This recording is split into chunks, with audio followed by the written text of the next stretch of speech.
Hello दोस्तों, नमस्ते। मैं शिव शक्ति और हमारे यूट्यूब चैनल थिंक आइज पर आप सभी का स्वागत है। चलिए तो हम अपने अगले सीरीज में जिस करंट अफेयर सीरीज में आगे बढ़ते हैं और हमारा जो ये करंट अफेयर है जिला वाइज करंट अफेयर और स्टैटिक्स को भी देखा जा रहा है। तो इसमें आज का जो ज़िला है, महत्वपूर्ण ज़िला दरभंगा ज़िला है। तो दरभंगा ज़िला में जो प्रथम हमारा महत्वपूर्ण फैक्ट है वह है कि दरभंगा के कुशेश्वर स्थान में राज्य का चौथा नदी थाना खोला जाएगा या खुला है।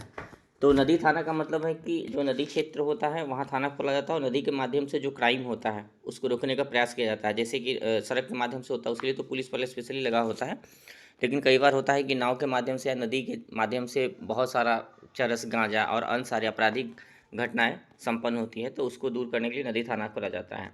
तो यह महत्वपूर्ण प्रश्न है कि दरभंगा में राज्य का चौथा नदी थाना खोला गया है। इससे पहले इसमें एक प्रश्न आ सकता है कि कुशेश्वर स्थान के पास जो उसरी पंचायत है वहाँ खोला गया है। तो कई बार ये हो रहा है कि अब पंचायत भी पूछ लेता है कि दरभंगा के किस पंचायत में खोला गया है। तो हमको याद रखना है कि कुशेश्वर स्थान के पास उसरी पंचायत है, वहीं राज्य का चौथा नदी थाना खोला गया है। इससे पहले 3 नदी थाना थे। पहला पटना में था, वैशाली और सहरसा में पहले से ही खुल चुका है। तो पहले से 3 नदी थाना खुल चुका था। आगे चलते हैं। अगला हमारा महत्वपूर्ण प्रश्न है कि दरभंगा एयरपोर्ट मैथिली में उद्घोषणा करने वाला देश का प्रथम एयरपोर्ट बना। तो दरभंगा एयरपोर्ट है वह मैथिली भाषा में उद्घोषणा करने वाला देश का प्रथम एयरपोर्ट बना, यानी कि इससे मतलब दरभंगा से पहले किसी भी एयरपोर्ट पर मैथिली भाषा में उद्घोषणा नहीं होता था, दरभंगा में यह शुरू हुआ है। और दूसरा, इसमें अन्य फैक्ट की भी हम अगर बात कर ले तो जो फैक्ट है वह है कि जो भी जानकारी दरभंगा एयरपोर्ट पर हिंदी भाषा में, इंग्लिश भाषा में दिया जाता था। जो यात्री है उनको गाइडलाइन जो भी इंग्लिश हिंदी भाषा में जारी होता था मैथिली भाषा में दिया जाएगा। महत्वपूर्ण फैक्ट जो देख लेते हैं, दरभंगा एयरपोर्ट का जो नाम है विद्यापति एयरपोर्ट रखने की सिफारिश की गई है या उसका नाम है। तो ये भी प्रश्न आ सकता है कि दरभंगा एयरपोर्ट है उसका नाम क्या है, तो आप बता सकते हैं। दूसरा इसमें महत्वपूर्ण फैक्ट है कि जो दरभंगा में हवाई अड्डा है उसका निर्माण महाराजा कामेश्वर सिंह बहादुर ने किया था और यह उनका निजी एयरलाइंस के लिए हुआ था शुरुआत। तो वह निजी तौर पर अपना जो एयरपोर्ट है उसका निर्माण किए थे, उसका संचालन करते थे। लेकिन जब बाद में भारत और चीन के बीच 1962 में युद्ध हुआ तो इसको भारत सरकार को सौंप दिया गया, भारत सरकार के वायुसेना को सौंप दिया गया।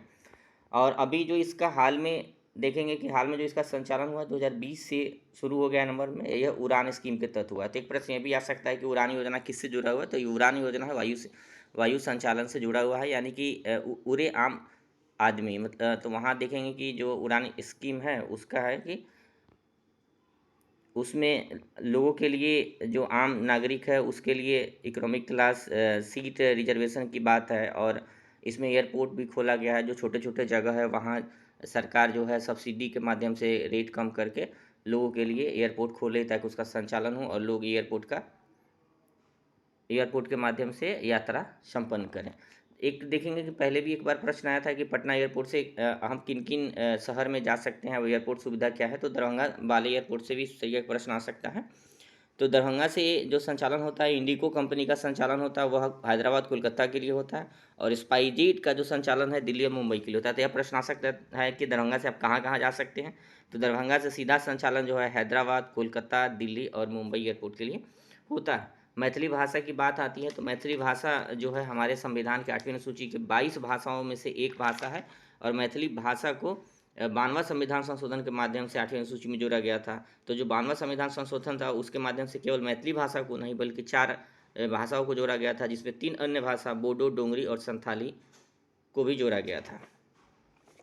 अगला जो महत्वपूर्ण हमारे सामने जो फैक्ट है वह है कि बिहार का दूसरा एम्स का निर्माण दरभंगा में किया जाएगा। तो ये एक महत्वपूर्ण फैक्ट है क्योंकि बिहार में जो दूसरा जो एम्स बनेगा वह कहाँ बनेगा, दरभंगा में बनेगा। इसका जो लागत देखेंगे तो 1261 करोड़ रुपए की लागत है। और एक प्रश्न है कि आ सकता है आपसे, यह महत्वपूर्ण प्रश्न हो सकता है कि कौन कंपनी बना रहा है। तो HSCC कंपनी इसका निर्माण करता है। इस तरीके के प्रश्न आते रहे हैं। तो कौन कंपनी बना रहा है, HSCC कंपनी बना रहा है। और इसका जो उद्घाटन है उसका भारतीय प्रधानमंत्री श्री नरेंद्र मोदी द्वारा अक्टूबर में किया जाएगा। और वहाँ गलत टाइपिंग हो गया है तो उसके लिए सॉरी। और यह बिहार का दूसरा है। तो यह प्रश्न महत्वपूर्ण हो जाता है कि पहला एम्स कहाँ था। तो ये पहला एम्स पटना में खोला गया था। तो एम्स से जुड़ा हुआ कई अन्य प्रश्न है जो मैं आपको बताना चाहता हूँ, क्योंकि बीपीएससी भी यूपीएससी के स्तर तक यूपीएससी के जो लेवल है उसी हिसाब से प्रश्न पूछना शुरू कर दिए हैं। तो एम्स से जुड़ा हुआ एक दो बात मैं बताना चाहूँगा। एम्स का मतलब होता है All India Institute of Medical Science. अखिल भारतीय आयुर्विज्ञान संस्थान एम्स का तात्पर्य होता है। यह सार्वजनिक आयुर्विज्ञान महाविद्यालयों का एक समूह होता है और पहला एम्स पूरे भारत में दिल्ली में 1956 में स्थापित किया गया था। और एम्स जो है, जो यह संस्थान है, आयुर्विज्ञान संस्थान है, वह ministry of health and family welfare के तहत आता है। तो यह भी प्रश्न आपसे पूछा जा सकता है कि एम्स किस मंत्रालय के अधीन आता है। तो ministry of health and family welfare मंत्रालय के अधीन आता है और यह एक स्वायत्त संस्था है। एम्स एक्ट 1956 के तहत इसको स्वायत्त दर्जा और राष्ट्रीय महत्व का संस्थान का दर्जा भी दिया गया है।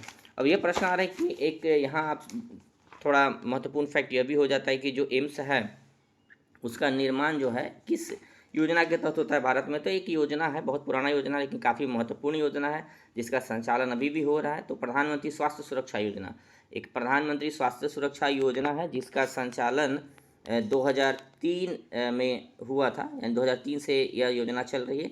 इसका जो मुख्य बल है इस योजना का, प्रधानमंत्री स्वास्थ्य सुरक्षा योजना, इसका मुख्य बल देखेंगे तृतीय स्वास्थ्य सेवा है, उसका जो क्षेत्रीय असंतुलन है उसको दूर करना है। तो प्रधानमंत्री जो स्वास्थ्य सुरक्षा योजना था उसके तहत ये था कि जो क्षेत्रीय स्तर पर, जैसे कई सारा राज्य है जहाँ मेडिकल फैसिलिटीज़ नहीं है, वहाँ एम्स जैसे संस्थान नहीं है, तो उस राज्य में उस तरीके के संस्थान खोलने के लिए स्कीम लाया गया था।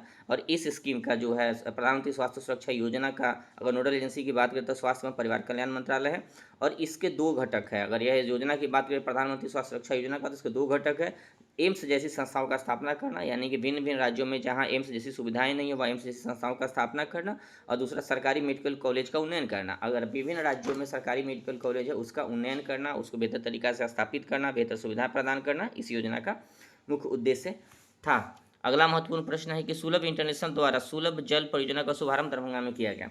तो सुलभ जल परियोजना का शुभारंभ किस राज्य में, किस जिला में किया गया, तो आपसे प्रश्न आ सकता है कि दरभंगा में किया गया है। और इसकी शुरुआत जो है दरभंगा नगर निगम जो है, दरभंगा नगर निगम स्थित एक हरिबोल तालाब है, वहीं से सुलभ जल परियोजना की शुभारंभ किया गया। अब एक प्रश्न भी आ सकता है कि सुलभ जल जो परियोजना है उसको कौन संचालित कर रहा है, तो सुलभ इंटरनेशनल द्वारा यह संचालित है या फिर स्थापित है। इस परियोजना के तहत क्या होगा, तो तालाब का जो गंदा पानी है, दरभंगा में देखेंगे कि तालाब है बहुत सारा, तो वहाँ बहुत सारा तालाब में गंदा पानी, तो उस गंदा पानी से स्वच्छ पेयजल पानी का बनाया जाएगा। तो स्वच्छ पेयजल पानी बनाया जाएगा और काफ़ी सस्ता होगा। ऐसा माना जा रहा है कि 50 पैसा लीटर या 1 रुपये लीटर प्राप्त होगा। तो आसपास के लोगों के लिए काफ़ी बेहतर है। एक दो स्टैटिक्स प्रश्न है कि दरभंगा को तालाबों का शहर या तालाबों का जिला, तालाबों का नगर भी बोला जाता है, क्योंकि दरभंगा में बहुत सारे तालाब है। तालाब बहुत ज़रूरी है। वाटर जो लैंड वाटर रिचार्ज के लिए तालाब की महत्वपूर्ण भूमिका रही है। बिहार की संस्कृति में भी तालाब का महत्वपूर्ण भूमिका रहा है। सुलभ इंटरनेशनल के संस्थापक जो है बिहार के बिनेश्वरी पाठक रहे हैं। तो ये भी प्रश्न आपसे आ सकता है कि सुलभ इंटरनेशनल जो है उसका संस्थापक कौन है, तो बिंदेश्वर पाठक है। सुलभ इंटरनेशनल की शुरुआत भी बिहार से हुई थी और पूरे भारत में और पूरे बिहार में सुलभ शौचालय के लिए प्रसिद्ध है। अगला जो महत्वपूर्ण फैक्ट है वह है कि दरभंगा में देश का पहला ज्योतिष चिकित्सा ओपीडी खोला गया। तो यह राज्य का नहीं बल्कि पूरे देश का प्रथम ज्योतिष चिकित्सा ओपीडी है। ज्योतिष चिकित्सा आप लोग जैसा कि जानते हैं कि ज्योतिष में हस्तरेखा, कुंडली, राशिफल देखा जाता है और इसके चिकित्सा के माध्यम, मतलब कि हस्तरेखा, कुंडली, राशिफल देखकर इसका इलाज होगा। ज्योतिष चिकित्सा जो है वह आयुर्वेद चिकित्सा प्रणाली से संबंधित चिकित्सा प्रणाली है और बिहार के साथ साथ देश का यह पहला ओपीडी है। तो इसलिए यह एक महत्वपूर्ण फैक्ट बन जाता है। अगला महत्वपूर्ण फैक्ट है कि देश का पहला कौशल विकास संस्थान दरभंगा में खोला गया। देश का नहीं, सॉरी, बिहार का पहला कौशल विकास संस्थान कहाँ खोला गया, दरभंगा में। तो ये एक महत्वपूर्ण फैक्ट है और इसके माध्यम से देखें कि राज्य के जो लड़का और लड़की है उसको कौशल दिया जाएगा। प्रधानमंत्री कौशल स्कीम चल रहा है उसी के तहत, और राज्य में भी जो 7 से 2 है उसमें प्रत्येक बालक बालिकाओं के लिए कौशल की बात की गई है। तो उसी के तहत बिहार में पहला कौशल विश्वविद्यालय दरभंगा में खोला गया है।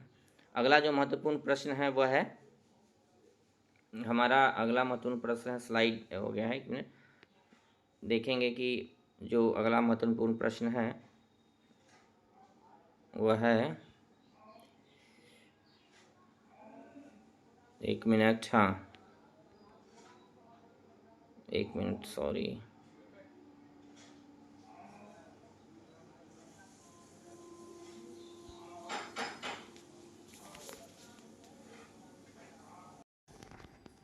अगला महत्वपूर्ण प्रश्न हमारा कि बिहार का दूसरा तारामंडल दरभंगा के करीदाबाद में खोला जाएगा।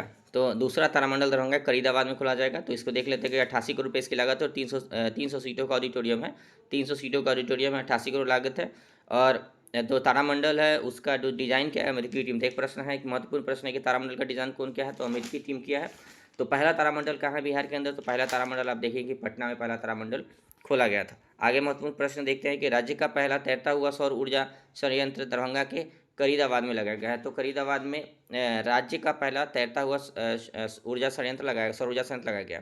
तो यह जो प्लांट है यह 4 एकड़ में बना हुआ है। तो यह प्लांट कितने एकड़ में बना हुआ है, 4 एकड़ में हुआ। बिजली क्षमता ये पूछा जा सकता है, महत्वपूर्ण फैक्ट हो सकता है कि कितना मेगावाट क्षमता है, तो 1.6 मेगावाट क्षमता है। कई जगह 2 मेगावाट भी लिखा हुआ होता है, तो लेकिन फैक्ट चेक करने पर कई जगह लिखा हुआ है 1.6 मेगावाट क्षमता। तो आप इसको लगभग जब लिख के आए तो 2 मेगावाट आप उत्तर का टिक लगा सकते हैं, 2 मेगावाट हो। तो इस एक प्रश्न महत्वपूर्ण आ सकता है कि जो यह जो सौर ऊर्जा प्लांट बनाया जा रहा है उसको बनाने वाली कंपनी क्या है, तो ब्रेडा एजेंसी के द्वारा इसका निर्माण किया जा रहा है।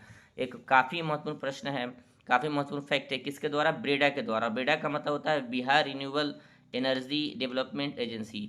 तो ब्रेडा के द्वारा इसकी स्थापना की जा रही है। तो यह एक प्रश्न आ सकता है।